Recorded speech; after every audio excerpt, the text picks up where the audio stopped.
Welcome to UPSC with Ricky the rule of law, एक dedicated UPSC guiding platform जो aspirants को सही दिशा, स्पष्ट कॉन्सेप्ट्स और मजबूत कॉन्स्टिट्यूशनल अंडरस्टैंडिंग प्रदान करता है। Hi friends, my name is Rik Maity और आज जो हम चीज़ों के बारे में डिस्कस करने और दूसरा मैं बता दूं, यूपीएससी सिविल सर्विसेज का जो एग्ज़ाम है वो आ चुका है एंड एज़ यूजुअल 2026 में का जो प्रीलिम्स का पेपर है वो आ चुका है और मेरा वहाँ पे सिलेक्शन नहीं हुआ। किसका नहीं हुआ? ये मैं हूँ, मेरा नहीं हुआ। तो अब क्या कर सकते हैं? 2026 का जो पेपर है it's way more tough. So okay. See, the thing is that we have to make so much of resilience that we have to make some kind of thing which is very we have to make tougher decisions in our life that I have to make this thing happen in my life. At least I have to achieve it at any cost of time, क्योंकि मैं मुझे ऐसा लगता है कि मैं कर सकता हूँ। तो डेली बाय डेली मैं अपने आप को इम्प्रूव करने की कोशिश कर रहा हूँ, जिससे कि मैं डेली बाय डेली करने की कोशिश कर रहा हूँ, जिससे कि मैं इस चीज़ से उभर सकूँ। ठीक है ना? तो आज हम बात करेंगे, मेरा नाम क्या है? मेरा नाम रिक मैती है। बहुत मुश्किल से वीडियो बना रहा हूँ दोस्त, और इस दिन का मुझे बहुत याद रहेगा, क्योंकि मैंने अपनी ज़िंदगी में सबसे टफेस्ट टाइम अभी मैं फेस कर रहा हूँ, क्योंकि इस टाइम में मेरे पास ना पैसे हैं, ना क्लाइंट्स हैं, ना सपोर्ट है, और इन तीनों में से मेरे पास कुछ नहीं है। लेकिन फिर भी I have to make videos because कि मुझे अच्छा लगता है देश के बारे में जानते रहना। ये एक इनर चाहत है, आप बोल सकते हैं, क्योंकि मैंने बहुत सालों से यूपीएससी सिविल सर्विस के अंदर मैंने काम किया है, पढ़ाई किया है, देश और दुनिया के बारे में जाना है। तो ये एक तरह से अपने देश के बारे में जानना मतलब अपनी माँ के बारे में जानने के समान होता है। तो मेरा नाम रिक मैती है और मैं 5 साल से ज़्यादा इस सर्विस के रिलेटेड पढ़ाई में आ चुका हूँ। तो आज बात करेंगे इंडियन आर्मी के ऊपर। भाई क्यों? क्योंकि न्यू ड्रेस कोड अभी लॉन्च हुआ है, तो वो न्यू ड्रेस कोड के हिसाब से हम कैसे इस चीज़ को जानें और क्या क्या चीज़ को इम्प्लीमेंट किया है, देख ही सकते हैं, मैंने पिक्चर दे दिया है। ये हमारे जो ड्रेस कोड में कैसे बदलाव होते हैं, और सरकार मतलब हमारी जो गवर्नमेंट है, मतलब 8 साल के बाद, नियरली 8 इयर्स के बाद अभी एक जो कि स्टेप लिया गया है गवर्नमेंट में इम्प्रूव लाने के लिए। तो ये एक बहुत बड़ी चीज़ है, क्योंकि 8 साल के बाद लाया गया है। तो चलिए देखते हैं कैसा क्या है। तो मेजर रिफॉर्म्स की बात करेंगे, थोड़ा सा रेड ले लेते हैं। तो मेजर रिफॉर्म्स की बात करेंगे आज, है ना? आप देख ही सकते हैं यहाँ पे ये अंकल जो है ये स्वॉर्ड पकड़े हुए हैं ना। तो स्वॉर्ड क्यों पकड़े हुए हैं? ठीक है ना, पहले तो मैं बता दूं, बैंडी जैकेट। बैंडी जैकेट क्या है? In the formal civil settings में करवाया गया है। और वुमेन्स ऑफिसर्स के लिए क्या क्या चीज़ अलाउड है वो देख लीजिए। पहले तो साड़ी अलाउड है, कुर्ता सलवार अलाउड है, ठीक है। एक और भी चीज़ अलाउ है, वो है दुपट्टा जो होता है। तो साड़ी अलाउ है, कुर्ता सलवार अलाउ है, दुपट्टा अलाउ है। Replaced old Jersey based dress on the 3A by June 2029 के आते आते ड्रेस का जो 3A लेवल है वो ये लोग चेंज करने वाले हैं। तो ये वो बोल रहे हैं। और दूसरी बात ये है, मुझे ऐसा लगता है कि मॉडर्नाइजेशन करने की बहुत कोशिश है और स्टैंडर्डाइजेशन करने की आर्म फोर्स को बहुत ज़्यादा ज़रूरी है। क्योंकि क्या है, जब हमारे देश में ब्रिटिशर्स आए थे, ब्रिटिशर्स ने क्या किया? दिमाग में कब्जा किया। एक बात याद रखिएगा, दिमाग हमारा बहुत अच्छी, बहुत it's a very good kind of a weapon if we use our brain fruitfully. But the problem is that the Britishers are come and Britishers are capturing the brain of the common people of India, जो गरीब तबके से आते हैं, जो दिमाग से थोड़े से डेवलप्ड उतने नहीं होते हैं, ठीक है। तो उनके दिमाग में कुछ कुछ चीजें ऐसे ब्रिटिशर्स ने बिठाया बिठाया है, जिसको कॉलोनाइजेशन बोलते हैं, वो अभी भी हमारे जो पुअर एरियाज हैं उसमें दिखाई देता है। तो word such as royal removed, ये रिमूव्ड करना बहुत ज़रूरी है, क्योंकि गवर्नमेंट के पास में ना, government is a it's just like an association of the government which is work for the people of India, who are common people in India. But the problem is that people having the mindset, the colonial grief, the colonial nurturing, that people having their the undeveloped form of things which is being happened in India, so that is, it is not good. So that's what it is important. Acha, removal of the colonial era practices is very important, that you have to remove this. It is first, it is interlinked with the royalness and Britishers type of things. वो दिमाग के अंदर एक impression छोड़ते हैं कि तुम सब कुछ कर सकते हो, हम कुछ नहीं कर सकते। अब तुम सब कुछ कर सकते हो, हम कुछ नहीं कर सकते, ये सबसे बड़ा धोखा है, ये सबसे बड़ा इल्यूजन है।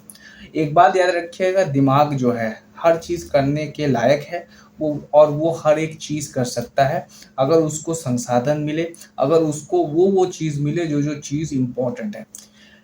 अच्छा, सेरेमोनियल स्वॉर्ड्स जो होते हैं, ठीक है, इसको अलाउ नहीं किया गया। Reviewing officers will no longer carry swords. ये जो स्वॉर्ड्स है बस पैरेड ग्राउंड में अलाउ होंगे, स्पेशल ओकेजन में it's will be allowed, special occasion में, ठीक है ना। But not for the every time we use this sword, no, it's not good. And that is what, because it's sometime it's reflect some kind of different kind of things in the army. So that's why retained only for the parade ground के लिए retained होंगे, यहाँ पे लिखा हुआ है। और contingent commanders का मतलब क्या होता है, मान लीजिए एक बटालियन होती है, और उस बैटालियन में मान लीजिए कि 25 to 30 ट्रूप्स होते हैं, मान लीजिए कि 30 ट्रूप्स होते हैं, तो उसमें जो लीड ट्रूप्स करता है, जो सामने के जो लीडर्स होते हैं, जो उस चीज को, उस बैटालियन को या फिर उस कंपनी को लीड करता है, तो वो एक रिप्रेजेंटेटिव ऑफ द सिंबल है कि मैं लीडर हूँ और मैं लीड कर रहा हूँ, तो मेरे पास स्वॉर्ड है, उस चीज को दर्शाता है। मेजर नेशनल सेरेमनीज, नेशनल जो सेरेमनीज होती है, आप याद रखिएगा कि नेशनल सेरेमनीज, अभी ये नेशनल सेरेमनीज क्या है, नेशनल सेरेमनीज वो सारे सेरेमनीज होते हैं जिसमें सरकार क्या है अलाउ करती है, क्योंकि सरकार को अपना पावर दिखाना पड़ता है फॉरेन रूल के अगेंस्ट। उस टाइम में swords is very important for that particular matter, but not for the everyone, but for the government, right? So that's what it is. So army uniforms 2026 का जो code है, आप देख ही सकते हैं, ये बहुत लोगों ने बहुत कुछ पहना है, ठीक है। सिख लोगों ने पगड़ी पहनी है, किसी ने टर्बन पहना है, किसी ने कैप पहना है। So it's a different kind of things are related, right. Cap पहना है, तो क्यों? क्योंकि 174 पेज का आर्मी यूनिफॉर्म का 2000 वो मैनुअल लिखा आया है। First comprehensive revision on the dress regulation, 8 years, 8 साल के बाद ये चीज आई है। अब indigenisation and the decolonisation of the institutions. Indigenisation का मतलब ये होता है कि भाई इसको इंडियनाइज किया जा रहा है, भारतीयता इसके साथ जोड़ी जा रही है कि हम भारतीय नागरिक हैं और एक the test of India like. और डीकोलोनाइज किया जा रहा है मतलब डी ब्रिटिशाइजेशन, मतलब negative Britishers kind of a connotation दिया गया कि तुम बाहर के लोगों, हम अपने लोगों को अपने जैसा कलर टोन देने की कोशिश। और कोर थीम क्या है यहाँ पे, वही Indianisation and the alignment with the national ethos. अभी नेशनल इथोस का मतलब क्या होता है? नेशनल इथोस का मतलब होता है कि हम जो यहाँ पे नेशनल एथिक्स जुड़ी हुई है हमारे अंदर, उस चीज को रिप्रेजेंट करने के लिए it's a very good area where the Indianization of the Indian culture को इम्प्लीमेंट करना, उस चीज को जताना कि हम भारतीय हैं और हम भारत को प्यार करते हैं, उस चीज को दिखाने के लिए। और दूसरी बात है कि replacing remnants of the British colonial military traditions, ये तो सबसे बड़ी चीज़ है, क्योंकि ब्रिटिश कॉलोनियल जो मिलिट्री ट्रेडिशंस है वो it's different kind of things, वो अलग कल्चर है, दूसरे कल्चर को हम इम्पोज नहीं कर सकते यहाँ पे, है ना। और decolonisation of the institutions, military reforms, cultural nationalism, administrative reforms. तो डीकोलोनाइजेशन ऑफ इंस्टीट्यूशन को it's very good, military reforms is very good, cultural nationalism is very good, administrative reforms also it is very important, is very good. अब strict grooming standards, अभी कुछ कुछ standards fix है, जैसे अगर आप मान लीजिए कि आप मेल हो, ठीक है, और मान लीजिए कि आप वुमन हो, तो इससे डिफरेंट क्राइटेरिया, मेल्स के लिए ये क्राइटेरिया होगा, वुमेन्स के लिए ये क्राइटेरिया होगा। मेल्स के लिए क्या है, मुस्ताच रूल्स है, जिसमें maximum length of fixed at 12 centimetre, 12 centimetre भाई आपका जो भी आप मुस्ताच रखते हो 12 सेंटीमीटर से ज़्यादा आप नहीं रख सकते। फिर जैसे वुमन है तो लिपस्टिक नहीं लगा सकती, नेल पॉलिश नहीं हो सकता, सॉरी, नोज पिन्स जो नाक में लगाते हैं यहाँ पे, ये क्या होता है कि, और बिंदीस, नॉट इट्स नॉट लाइक, हाँ सिंदूर लगा सकती हैं आप, इट्स परमानेंट, सिंदूर लगा सकती हैं, क्योंकि क्या है कि नोज में आप लगाएंगे, अगर कुछ हो गया कुछ चीज लग गई तो पहले इफेक्ट वो करेगी। बिंदी इसका मतलब ये है कि अगर आप लड़ने के लिए जा रही हैं और बिंदी पहन के जा रही हैं, तो हमको तो ओपोनेंट को डराना है ना, तो वो वाली चीज है, इसलिए थोड़ा बहुत मानना पड़ता है। और tattoos and the religious symbols, visible tattoos prohibited, tattoos तो पहले भी नहीं चलते थे। फिर body piercing restricted, permanent religious marking and bracelets not allowed, temporary kalava allowed, temporary, हाँ कलावा अलाउड है लेकिन बट टेम्पररी हो नेचर में, allowed on the day of puja only, कलावा अलाउड है लेकिन वो डे ऑफ पूजा में अलाउड है। Religious exemptions continue for the Sikh personal, देखो जो पंजाबी लोग हैं उन लोगों ने बहुत कुछ किया है, ठीक है, हमारे देश के, क्या है, ये हमारा देश है, तो हमारे ये वाला जो देश है वो बहुत ही vulnerable area of the section है, तो इस जगह पे लड़ाई बहुत ज़्यादा होती है। अब जब लड़ाई होती है तो यहाँ के लोगों का कंट्रीब्यूशन बहुत ज़्यादा है, तो हम उस हिसाब से ये नहीं बोल सकते कि आपको ये नहीं करना वो नहीं करना, अगर है तो उसको अलाउ कर सकते हैं एक हद तक, इससे ज़्यादा नहीं। उसके बाद restriction on use of uniform,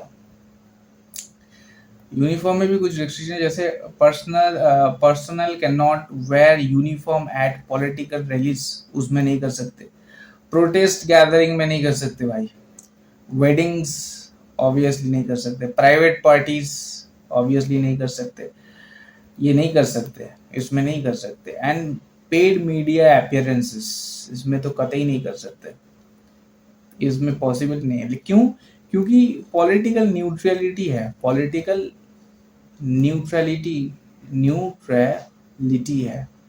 political neutrality का मतलब क्या होता है? एंड द प्रोफेशनलिज्म, देखिए आर्मी हमारे लिए बहुत प्रोफेशनल होती है, ठीक है, आर्मी मतलब बहुत ज़्यादा प्रोफेशनल एंड उसकी इमेज ही बहुत ज़्यादा वो है, स्ट्रिक्ट है, प्रोफेशनलिज्म एंड द एथिक्स, ये very bench, it's a very final benchmark for everyone, so army is just like very different kind of a strong zone, जिसमें उसकी इमेज बहुत इंपॉर्टेंट हो जाती है ना, कि आप किसी की भी आप देख लीजिए, लेकिन army is a very different kind of thing, उसके रूल्स रेगुलेशंस वो टोटली उसके सिस्टम्स अलग हैं। प्रोसीजरल फॉर्मेट्स, अगर आप उसके लीगल फॉर्मेट्स देखेंगे वो भी डिफरेंट है। क्यों? क्योंकि वो हमारे एक ऐसा चीज़ होना चाहिए देश में जिसको हम हाथ नहीं दे सकते। वो हमारा स्ट्रॉन्ग ज़ोन है, जैसे basic structure of the constitution, ठीक है? उसमें हम हाथ नहीं दे सकते। वैसे ही है आर्मी, ठीक है? और इसी के साथ मैं एक पॉसिबल मीन्स आप आंसर लिख के ला सकते हैं GS1 और GS2 का।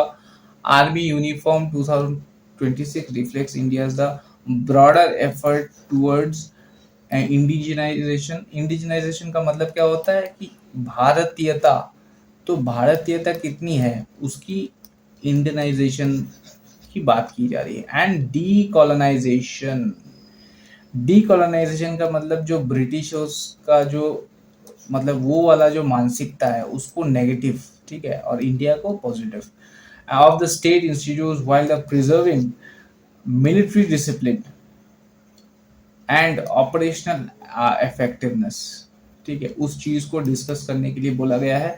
मेरा नाम रिक मैती है, ठीक है, मैं एक एजुकेटर हूँ और मैं कम से कम 5 ईयर्स से पढ़ा रहा हूँ और पढ़ भी रहा हूँ और अभी भी पढ़ रहा हूँ। क्यों? क्योंकि मुझे यूपीएससी का जो एग्ज़ाम है वो बहुत अच्छा लगता है।